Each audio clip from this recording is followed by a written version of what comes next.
అవటానికి అవకాశం కనిపించటంలా. భారతీయ జనతా పార్టీకి అభ్యర్థిని ప్రకటించిన దగ్గర తెలుగుదేశం వాళ్ళు ఓట్లు వేయటంలా వేయకూడదని డిసిషన్ తీసుకుంది. జనసేన కార్యకర్తలు ఉన్న చోట తెలుగుదేశం పార్టీ కార్యకర్తలు ట్రాన్స్ఫర్ అవటంలా. ఈవెన్ పవన్ కళ్యాణ్ కూడా గెలుస్తాడా లేదా అని డౌటు నాకుంది. ఈ నెల 15 రోజుల్లో జగన్మోహన్ రెడ్డి సిద్ధం సభలను పెట్టి అప్పర్ హ్యాండ్ సాధించాడు అనిపించింది. ఎప్పటికిప్పుడైతే ఎలక్షన్ జరిగితే, ఏది మీరు నన్ను ఇంటర్వ్యూ చేసే టైంకి ఎలక్షన్ జరిగితే మాత్రం ఒక 25-30 సీట్లతోటి జగన్మోహన్ రెడ్డి బయటపడిపోతాడేమో అని అనిపిస్తున్నాను. 100-110 సీట్లతోటి బహుశా ఇది పెరగచ్చు, తగ్గొచ్చు, మళ్ళీ ఎన్డీఏ మళ్ళీ పుంజుకోవచ్చు. బట్ పుంజుకునే అవకాశాలు మాత్రం చాలా తక్కువ కనిపిస్తున్నాయి. ఈ టెంపో జగన్మోహన్ రెడ్డి కంటిన్యూ చేస్తాడని అనుకుంటున్నా. సో మళ్ళా స్ట్రైట్గా మీరు నన్ను అడిగితే, ఎందుకంటే నేను ఏ ప్రశ్న అయినా కూడా స్ట్రైట్గా సమాధానం చెప్పడానికి ఇష్టపడతాను. అది మేబీ నాకు ఎఫెక్ట్ అయినా కానీ ఒక రాజకీయ పార్టీ అధ్యక్షుడిగా నేను ఈ మాట చెప్పకూడదు, మీరు అడగకూడదు. బట్ అనివే మీరు అడిగారు, నేను చెప్పాలి. ఎందుకంటే నేను గెలుపు కోసం రాలేదు, మార్చడానికి వచ్చారు. మార్పు కోసం కూడా రాలేదు. 200 నియోజకవర్గాల్లో 5,000 ఓట్లు వస్తే 10 లక్షల ఓటింగ్. ఈ 10 లక్షల ఓటింగ్ తోటి నా ప్రయాణం మొదలు పెట్టాలని వచ్చిన వ్యక్తిని నేను. సో నాకు గెలుపు మీద ఆశ లేదు, ఓడిపోతారనే భయం అంతకంటే లేదు.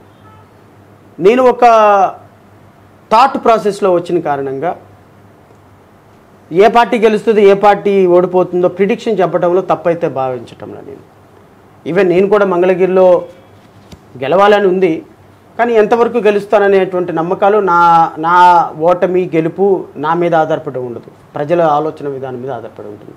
రేపు నిజంగానే ప్రజలు నన్ను ఆశీర్వదించారా, వెరీ గుడ్. ఆశీర్వదించకపోయినా నేను బాధపడను, ఎందుకంటే నాకు ఇంకో 5 సంవత్సరాలు వాళ్ళకి సర్వీస్ చేసే అవకాశం నాకు న్యాయవాదిగా దొరుకుతుంది. నేను 2024లో నాకు మంగళగిరిలో ఓడిపోయినా నేను 2029 వరకు నేను అక్కడే ఉంటా, పనిచేస్తా, ప్రతి సమస్యని స్పృశిస్తా, ప్రతి ఇంటికి వెళ్తా, ప్రతి కష్టంలో వాళ్ళకి న్యాయ సహకారమో ఇంకో సహకారం అందించడానికి ప్రయత్నం చేస్తాను. నాకు తెలిసి ఎన్డీఏ గెలిచే అవకాశాలు చాలా తక్కువ. 2024లో మళ్ళా జగన్మోహన్ రెడ్డి ముఖ్యమంత్రిగా ప్రమాణ స్వీకారం చేస్తాడేమో, చేసే అవకాశాలు మెండుగా కనపడుతుంది. మోరోవర్ చాలా ఇంపార్టెంట్ క్వశ్చన్ మిమ్మల్ని అడగడం మర్చిపోయాను. ఇంతకుముందు పవన్ కళ్యాణ్ గారి గురించి మాట్లాడినప్పుడు, ఈ కూటమిని ఏర్పాటు చేసే క్రమంలో నేను చాలా నష్టపోయాను, దాని పెయిన్ నాకు తెలుస్తుంది అంటూనే నిన్నగాక మొన్న నా గెలుపు బాధ్యత వర్మ మీద పెట్టాను, వర్మ గారే నన్ను గెలిపించాలి, ఈ అవకాశం ఇవ్వండి అని ప్రసంగం. ఎలా చూడాలి ఈ 2 లైన్స్ని? అంటే పార్టీ పెట్టి సాధిస్తారు, ఏదో సీఎం అవుతారు రాష్ట్రానికన్నా అభిమానులకు, ఆయన నమ్ముకున్న నాయకులకు, అసలు ఒకవైపు పోతిన మహేష్ గారి నిర్వేదం చూస్తున్నాం, ఆయన ఎమోషనల్ వర్డ్స్ చూస్తూ ఉన్నాం కదా. ఒక పార్టీకి అధ్యక్షుడు కూడా పక్క వ్యక్తి పైన నా గెలుపు డిపెండ్ అయిపోయింది, ఆయన గెలిపించాలి అని చెప్పడం ఎలా అర్థం చేసుకో? శ్రవణి, పవన్ కళ్యాణ్ అనేటువంటి వ్యక్తి మాటలు వింటుంటే నాకు నవ్వాలో ఏడవాలో అర్థం కాదు. ఇప్పుడు నా లైఫ్లో నేను ఎప్పుడు కూడా 1 కోటి రూపాయలు ఒకే అమౌంట్ నేను చూడలే, ఒక చోట పెట్టింది 50 lakhs కూడా చూసుండు నేను. పవన్ కళ్యాణ్ ఒక నెలకి ఒక సినిమాకి 400-500 కోట్లు సంపాదించేటువంటి వ్యక్తి, ఒక స్టార్గా మంచి ఫ్యాన్ ఫాలోయింగ్ ఉన్నటువంటి వ్యక్తి ఆంధ్రప్రదేశ్ రాష్ట్రంలో. ఒక సాధారణమైన న్యాయవాదిగా ఉన్న నేనే ఆలోచించి మాట్లాడతా.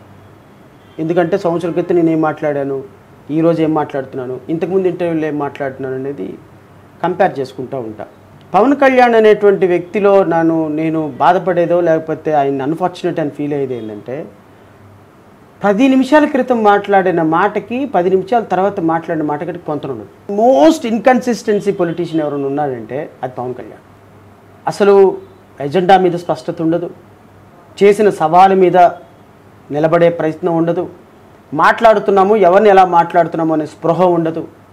ఒక మానియా అంటే ఒక పిచ్చి పట్టినటువంటి వ్యక్తి ఎలా అయితే గంటకు ఒక మాట మాట్లాడతాడో అలాంటి మాటలు మాట్లాడేటువంటి పొలిటీషియన్ ఆంధ్రప్రదేశ్ రాష్ట్రంలో పవన్ కళ్యాణ్.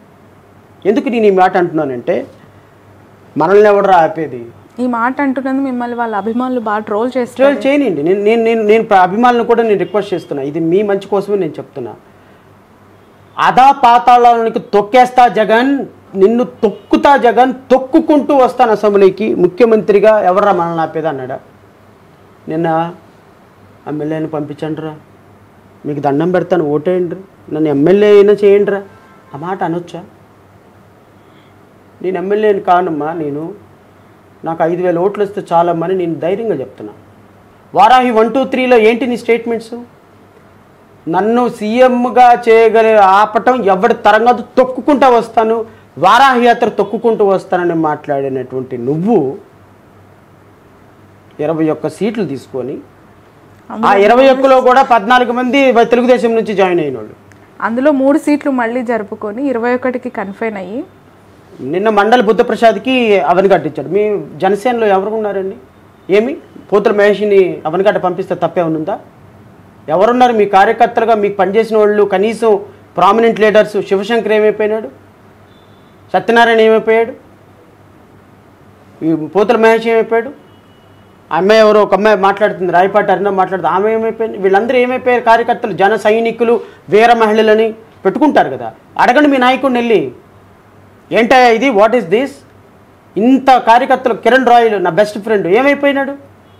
వీళ్ళందరూ నీకోసం నీ పార్టీ ఆఫీసుల దగ్గర పడిగాపులు కాల్సిన నీకు ఈరోజు సీట్లు లేక నువ్వేమో వాళ్ళకి అమ్ము తప్పుతుంటే, రేపొద్దు నువ్వు అసలు నాయకుడు ఏంటి? ఎమ్మెల్యేగా చేయండి అని దండం పెడుతున్నావు. నువ్వు సిగ్గుందా ఇంకా నీకేమన్నా? అసలు మీ కార్యకర్తలకి, జనసేన నాయకులకి కనీసం రోషం పౌరుషం ఉంటే నీలాంటి వ్యక్తిని ఈవెన్ అసలు వాళ్ళు నాయకుడిగా యాక్సెప్ట్ చేయరు. పిఠాపురంలో పవన్ కళ్యాణ్ ఓడిపోతాడు. మీరు అంటున్నారు ఇప్పుడే వర్మ చేతుల్లో పెడుతున్నాడని. పవన్ కళ్యాణ్ ఓడించేదే వర్మ. ఆయనకి ఆ టాస్క్ చంద్రబాబు నాయుడు ఎప్పుడో ఇచ్చాడు.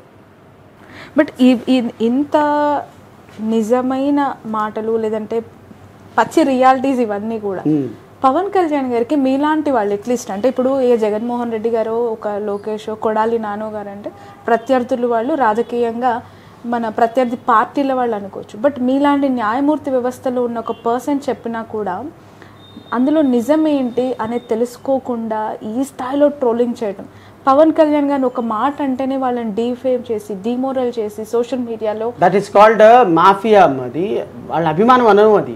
అది ఒక అభిమానం అనే దానికి పదం పేరు పెట్టచ్చు. అభిమానం కాదు అది, అది ఒక మతోన్మాదం. ఒక వ్యక్తిని విమర్శిస్తే తట్టుకోలేని, అసలు తెలుగుదేశం పార్టీ, జనసేన పార్టీ పొత్తులో ఉండాలి, పొత్తులో ఉంటేనే జగన్ని ఎదిరించగలమని నేను 3 సంవత్సరాల నుంచి ఫైట్ చేసిన వ్యక్తిని. నేను 3 సంవత్సరాల నుంచి రిపీటెడ్గా పొత్తులో ఉండాలి, జగన్ని ఓడించాలంటే 2 పార్టీలు కలవాలని నేను ఫైట్ చేసిన వ్యక్తి. ఈరోజు పవన్ కళ్యాణ్ ఓడిపోతుంటే బాధ అనిపిస్తుంది నాకు. ఎందుకు అంటే తెలుగుదేశం పార్టీ రేపొద్దున పవన్ కళ్యాణ్ని ఓడించడానికి చంద్రబాబు నాయుడు వర్మకి టార్గెట్ ఇచ్చాడు. పవన్ కళ్యాణ్ ఎమ్మెల్యే అయ్యి రేపు అసెంబ్లీకి వస్తే పవర్ షేరింగ్ అడుగుతాడు. అదే ఎమ్మెల్యేగా ఆయన గెలవకపోతే ఏ గోలా ఉండదు. సో పవన్ కళ్యాణ్ రేపొద్దున పిఠాపురంలో జడా శ్రవణ్ కుమార్ ఓడించబోతున్నాడు, చంద్రబాబు నాయుడు ఓడించబోతున్నాడు, జగన్మోహన్ రెడ్డి ఓడించబోతున్నాడు. పవన్ కళ్యాణ్కి 3 శత్రువులు. ప్రథమ శత్రువు చంద్రబాబు, రెండో శత్రువు జగన్, మూడో శత్రువు నేను. ఇంక నువ్వు ఎక్కడ గెలిచేది? పిఠాపురంలో మా అభ్యర్థి 30,000 ఓట్లు తెచ్చుకుంటాడు హీనాతిహీనంగా. సో పవన్ కళ్యాణ్ అనేటువంటి వ్యక్తి అసలు రాజకీయాలకు పనికిరాడు నా దృష్టిలో. ప్రాబబ్లీ ఆయనకి ముఖ్యమంత్రి లేకపోతే ప్రధానమంత్రి, హోమ్ మినిస్టర్ ఆయన పక్కన కూర్చోపెట్టుకోవచ్చాము. కానీ 2014లో ఒక స్టాండ్, 15లో ఒక స్టాండ్, 16తో ఒక పార్టీతో పొత్తు, 17లో ఎన్డీఏతో ప్రేమ, 18లో ఎన్డీఏతో మళ్ళీ విడాకులు, 19లో ఇండిపెండెంట్గా పోటీ, 20లో మళ్ళీ మొత్తం పోయింది, 21లో 22లో మళ్ళీ తెలుగుదేశంతో పొత్తు, 24లో మళ్ళీ ఎన్డీఏ అనేటువంటి పొత్తు, 24 తర్వాత ఎవరితో పొత్తు ఉంటుందో ఎవరికి తెలియదు, అసలు రాజకీయాల్లో ఉంటాడో కూడా లేదో ఎవరికి తెలియదు, అసలు పార్టీ ఉంటుందో లేదో కూడా తెలియదు.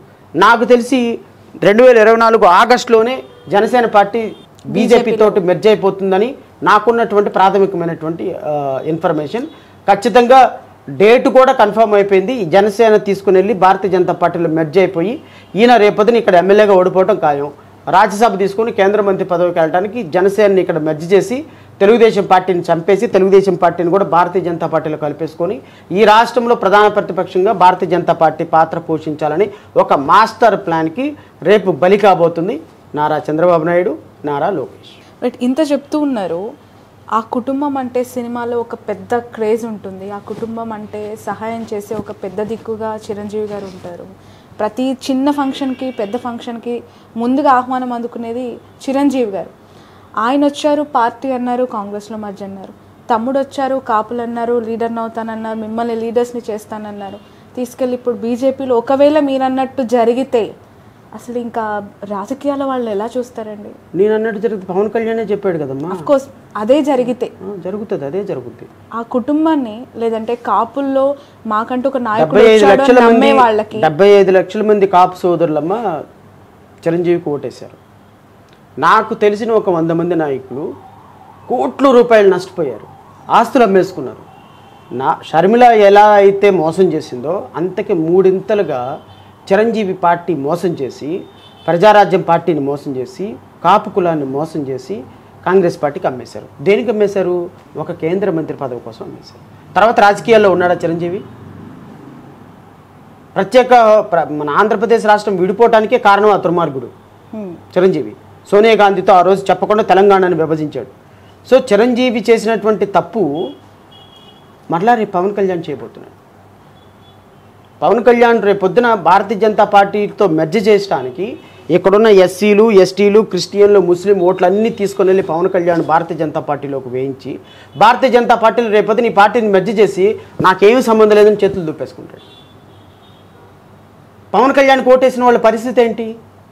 పవన్ కళ్యాణ్కి ఓటు వేయమని చెప్పిన వాళ్ళ పరిస్థితి ఏంటి? ఈ మొహాన్ని చూసి నమ్మి ఓట్లేసిన వాళ్ళ పరిస్థితి ఏంటి? రేపొద్దున ఈ రాష్ట్రానికి ఏమీ చేయదమ్మా భారతీయ జనతా పార్టీ. భారతీయ జనతా పార్టీలో పవన్ కళ్యాణ్ తీసుకుని వెళ్ళి మెర్జ్ అయిపోతాడు. మెర్జ్ అయిపోయిన వెంటనే భారతీయ జనతా పార్టీ ఇక ఈ రాష్ట్రంలో రాజకీయాలు జగన్మోహన్ రెడ్డికి తాకట్టు పెట్టేసి వాళ్ళు వెళ్ళిపోతారు. సో ఈ రాష్ట్రంలో పవన్ కళ్యాణ్ అనేటువంటి వ్యక్తి రేపొద్దున పార్టీ మొత్తాన్ని అమ్మేసి పోతున్న మహేష్, కిరణ్ రాయ్ ఎంత కష్టపడ్డాడో తెలుసా? మేము విజయవాడలో కొన్ని 100 ప్రోగ్రాంలో కలిసి పోరాటాలు చేసాం. జనసేనలో ఒక్క నాయకుడు వచ్చేవాడు కాదు, పోతుల మహేషే నిలబడేవాడు. కిరణ్ రాయ్, పోతుల మహేష్, తర్వాత డిబేట్లో మాట్లాడే శివశంకర్, వీళ్ళందరూ కూడా అఫ్కోర్స్ వాళ్ళకి గ్రీవియన్స్ లేనప్పుడు నాకేంటి గ్రీవియన్స్, కానీ నేను ఒక పార్టీ గురించి మాట్లాడుతున్నా. ఒక పార్టీ ఎప్పుడూ కూడా పనిచేసే కార్యకర్తలను గుర్తించకపోతే, అఫ్కోర్స్ సూర్యన్ చంద్ర జనసేన కోసం ఎన్ని రోజులు పోరాటం చేశాడు. మీకు జగ్గంపేట అనుకుంటా కాన్స్టిట్యున్సీ, సూర్యచంద్ర మీరు వినే ఉంటారు. 40 రోజులు నిరాహార దీక్ష చేశాడు పవన్ కళ్యాణ్ టికెట్ ఇవ్వలేదని.